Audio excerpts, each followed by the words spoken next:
So I'm at home on Sunday night and a 2-hour block shows up on my Amazon Flex app at 7:30 to 9:30 p.m.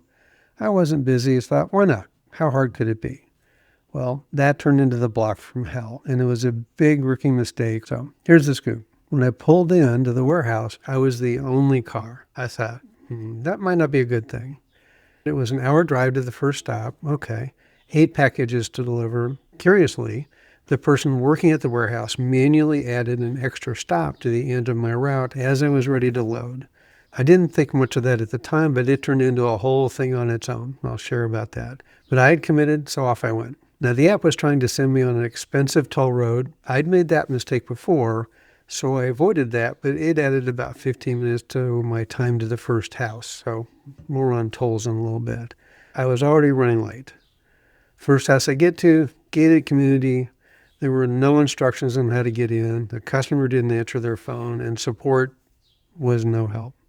So I finally followed a car in and made the delivery, but that really wasn't great, and it took a while. The second house also gated, but the customer had great instructions, so no big deal. I worked through my now night deliveries until I got to the last package, the one that had been manually added.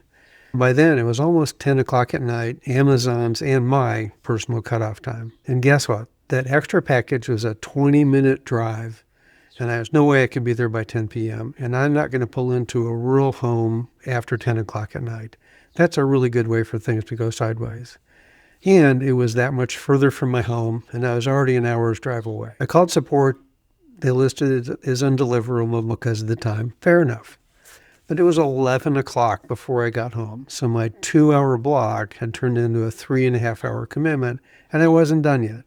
I had to take that extra package back to the warehouse. That added another half hour of travel time back and forth, plus what turned into a half an hour at the warehouse. That half hour was because the app wouldn't scan the package so I could prove I dropped it off.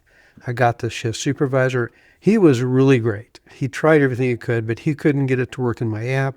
He took it somewhere, did his magic on his own computer, couldn't clear it either. And he was in the middle of loading batches for their delivery in vans, and I understood he was busy. He asked me to call support, and they told me to do what we'd already done, and they were clearly just reading a script. And somehow, oddly, I got cut off twice. Strange. Eventually, I was told it might take a couple days for it to clear. Here are the numbers. All in, 4.5 hours, 130 miles plus 16 back and forth to the warehouse. So let's see what those numbers look like in dollars and cents. I was paid $45 for this whole thing. Again, rookie mistake. My gross was $10 an hour, the worst I've done. And I do track my numbers on every block. But I'd burned $20.89 of gas. Now, I had filled my car up earlier in the day and hadn't driven, so I refilled it when I got home that night because I really wanted to know exactly. That turned that $45 into $24.11, turning that hourly rate into $5.35 an hour. Uncle Sam wants his cut too, so let's see how much he wants a piece of. And that's where the mileage comes in. The IRS mileage rate for 2026 is 72.5 cents a mile, which means they think it costs that much a mile to operate a vehicle, more or less. So 146 miles times 72.5 cents is $105.85 deduction. So according to them, I basically subsidized Amazon $60.85 above what I was paid. Now, I like Amazon, but not that much. Now, yeah, the toll roads. I've had zero success getting tolls reimbursed. One route cost me over 10% of what I was paid in unreimbursed tolls.